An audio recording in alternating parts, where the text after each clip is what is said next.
Assalamualaikum warahmatullahi wabarakatuh. Harta bisa membuat kita lupa diri jauh dari Allah. Solusinya kata Imam Ghazali, banyak sedekah. Jangan kemaruk. Sisakan yang kita butuhkan saja. Ini strategi yang disampaikan oleh Imam Ghazali dalam Ihya. Untuk melakukan tazkiyatun nafas, jalannya 3. Yang pertama ilmu dan keyakinan, yang kedua riyadoh, dan yang ketiga mujahadah. Yang pertama apa? Ilmu.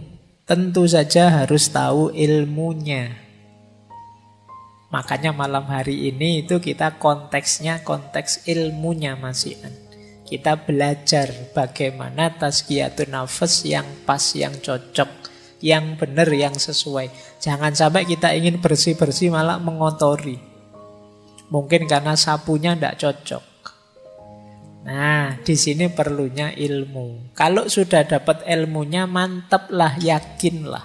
Kalau masih ragu-ragu, kalau masih belum yakin, ya agak berat. Apa-apa itu kalau setengah-setengah, yakinnya kan tidak maksimal.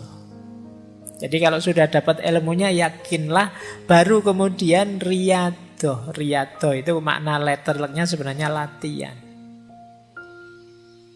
Nah, Imam Ghazali mengutip gagasannya, ada banyak yang dikutip. Saya ambil 2, Yahya bin Mu'az Ar-Razi dan Sufi besar Sahal Al-Tustari.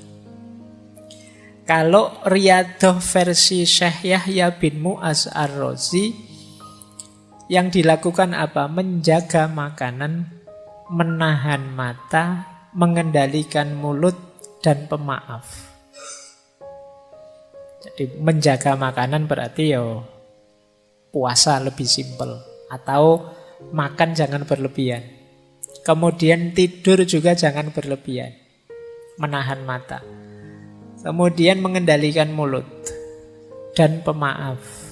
Jadi kata Syekh Yahya bin Mu'az ini strategi ini efektif untuk detok, membersihkan kotoran-kotoran kolbu. Kalau Syekh Sahal mirip saja, mengempiskan perut, menyedikitkan tidur malam, tidak banyak bicara dan menjauh dari manusia. Kenapa harus menjauh dari manusia? Ya, karena godaan paling berat itu manusia. Godaan dari makanan saja mungkin tidak terlalu menggoda, tapi begitu ada manusianya yang bareng makanan itu bisa sangat menggoda. Kamu puasa, ada es teh di depanmu sak gelas, itu biasa. Tapi begitu ada orang minum es teh di depanmu, itu kan rasanya beda. Jadi ya agak jauh lah. Manusia itu memang makhluk penggoda yang luar biasa. Jadi kata para sufi, yo, agak menjauh sebentar. Ya mungkin semacam uzlah atau yang agak berat namanya kholwat. Dalam rangka apa? Bersih-bersih dulu. Nanti kalau sudah bersih, terjun sudah tidak mudah terpengaruh lagi. Ini namanya riyadoh. Riyadoh itu latihan. Ya memang kalau latihan itu berat. Tapi kalau tidak dilatih, kita tidak tangguh. Maka ya memang harus siap ada pengorbanan-pengorbanan. Mengorbankan waktu, tenaga, mengorbankan biaya mungkin, dan lain sebagainya. Tapi harus mau latihan. Tidak senang-senang saja, tidak bisa. Pak, saya ingin tazkiyatun nafas tapi jalur santai gitu loh Pak. Yang senang-senang yang itu ya tidak jadi tazkiyatun nafas nanti. Nah, kalau riyadoh bisa kita jalankan, harus diimbangi juga dengan mujahadah. Kalau mujahadah itu azam yang kuat, amal baik diperbanyak, sabar dan istiqomah. Niatnya yang kuat, diisi lebih banyak amal baik, kemudian sabar serta istiqomah. Jadi ilmu, keyakinan, riyadoh, dan mujahadah. Ini tips untuk Tazkiyatun Nafas dari kitab Ihya Ulumuddin. Ini 4 penghalang, masih dari Ihya ya. Hati-hati dengan 4 hal ini, bukan berarti kamu tidak boleh memiliki, tapi dia bisa menghalangimu dari Allah.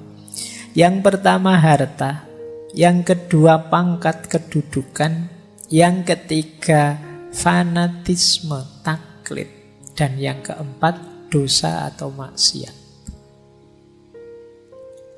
Harta bisa membuat kita lupa diri, jauh dari Allah. Solusinya kata Imam Ghazali, banyak sedekah. Jangan kemaruk. Sisakan yang kita butuhkan saja. Itu mengatasi biar harta tidak jadi penghalang kita dari Allah. Pangkat juga begitu. Biar tidak menghalangi kita dari Allah, mari, tidak apa-apa kita punya pangkat tinggi, punya kedudukan, punya karir bagus, tapi jangan bermewahan. Jangan mencari pujian orang. Jangan mencari merendahkan orang dan lain sebagainya. Menganggap orang lain lebih rendah. Ingin terkenal, ingin dipuji, ingin bermewahan. Jadi hartanya sekian ratus M misalnya, karena jadi pegawai pajak misalnya. Tidak salah itu, mungkin ya diperoleh, mungkin jalurnya resmi, cuma itu yang disebut bermewahan. Bermewahan itu mungkin jalurnya legal, tapi akan menghalangi kita dari yang hak, dari Allah. Kenapa? Karena kita sibuk dengan harta. Maka pangkat dan kedudukan harus kita kelola secara positif. Harta juga begitu. Ada lagi yang menghalangi kita dari hak, fanatisme, taklid. Baik pada kelompok, aliran, orang, tokoh atau siapapun. Ini bisa jadi hijab kita untuk dekat kepada Allah. Bisa menggeser orientasi harusnya ke Allah, tapi ke yang kita takliti atau kita fanatiki. Dan yang keempat tentu saja maksiat. Maksiat itu pasti akan jadi hijab kita dari Allah. Semoga bermanfaat. Wassalamualaikum warahmatullahi wabarakatuh.